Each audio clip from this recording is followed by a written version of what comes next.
Xornada negativa na terceira federación. O filial do Boiro conquistou Barraña con algo de polémica e o Noia caeu pola mínima na súa visita aos Somozas. A novena xornada foi negativa para os equipos da comarca que disputan a terceira federación. Nin Boiro nin Noia puideron puntuar nos seus encontros, polo que van xa 2 fins de semana seguidas nas que os dous vanse coas mans baleiras.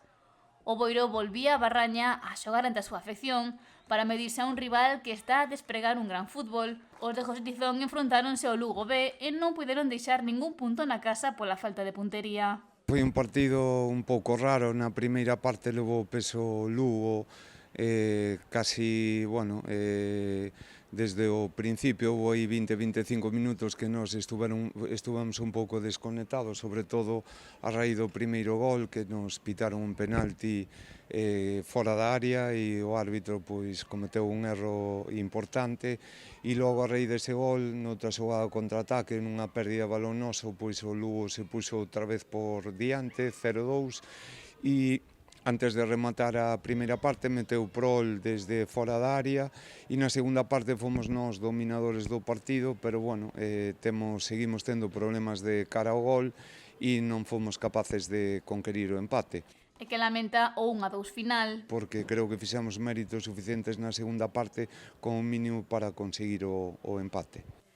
Pero non foi posible pola falta de puntería dos boirenses, algo no que están a traballar nas sesións de adestramento. Estamos intentando, traballar esa faceta ofensiva, que quizás donde máis problemas temos, aínda que defensivamente o equipo está seguro, pero en estas 9 xornadas que levamos o equipo carece de gol e, esperemos que con estas próximas jornadas revertir a situación e que sexamos capaces de ser máis efectivos de cara á portería. Martínez destacou tamén o bo desempeño do filial do Lugo sobre o verde de Barraña.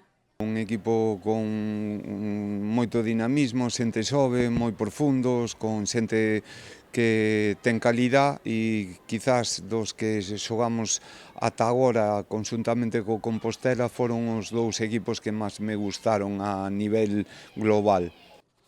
O Boiro, que é 10º ter 11 puntos, prepara xa o seu seguinte duelo no que visitará o Alondras. O Noia non sabe o que gañar dende hai 4 xornadas.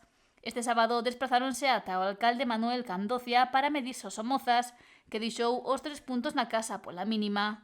No choque non houbo grandes ocasións de gol, pero sí achegamentos e alternativas nos dous lados do campo.